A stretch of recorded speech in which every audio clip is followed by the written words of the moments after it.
Très chers compatriotes, je prends aujourd'hui la parole en cette période de la célébration de la Nativité afin qu'ensemble, nous ayons à la fois un regard rétrospectif sur 2024 et une projection sur les perspectives de 2025. En cette période des fêtes, porteuse de foi et d'espérance, nous sommes invités à nous rappeler ce qui compte vraiment. Notre unité, notre courage et surtout la richesse inestimable que constitue notre peuple.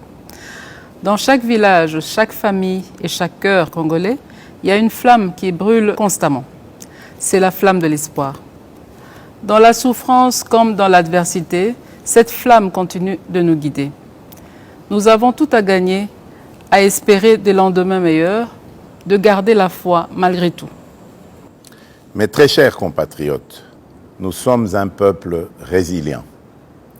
C'est ici l'occasion pour moi de saluer l'engagement et le travail exemplaire de nos héros du quotidien, notamment le personnel soignant qui continue à sauver des vies avec un dévouement admirable, nos enseignants qui forment les générations futures malgré des conditions souvent difficiles, à nos gardiens de la paix qui veillent à la sécurité de nos communautés avec courage et détermination.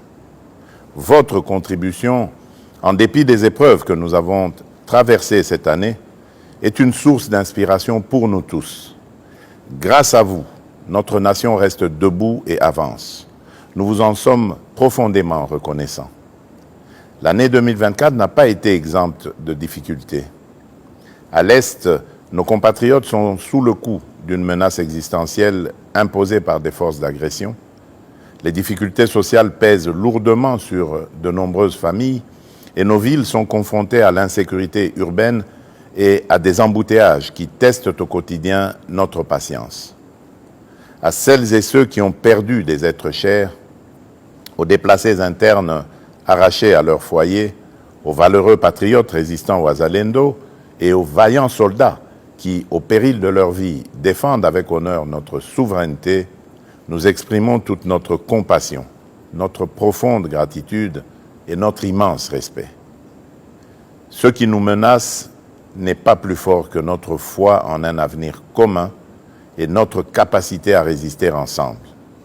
Toutefois, malgré ces épreuves, il est important de reconnaître que notre pays progresse. Il y a des domaines où les résultats sont beaucoup plus marquants et porteurs d'espoir. Par ailleurs, les efforts entrepris par le gouvernement, bien que parfois peu perceptibles, portent déjà leurs fruits.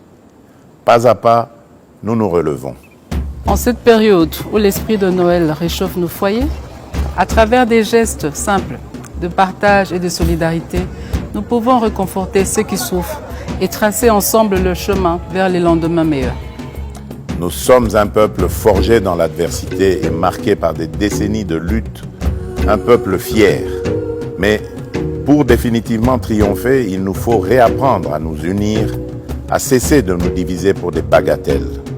L'unité et l'amour de la patrie sont les clés de notre renaissance et de notre salut collectif.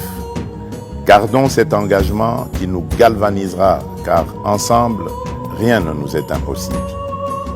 Mes très chers compatriotes, nous avons le pouvoir de relever les défis et d'écrire un nouveau chapitre de notre histoire.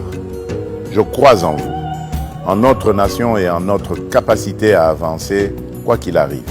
Nous vous souhaitons à toutes et à tous une année 2025 marquée par la paix, la foi, la solidarité, la réussite et la prospérité. Une année de progrès et de renouveau pour notre grande nation. Nzambe apambola bino. Nzambi kalusa kumuna. Mungu ababariki. Nzambi anubenesha. Joyeux Noël et bonne année à toutes et à tous.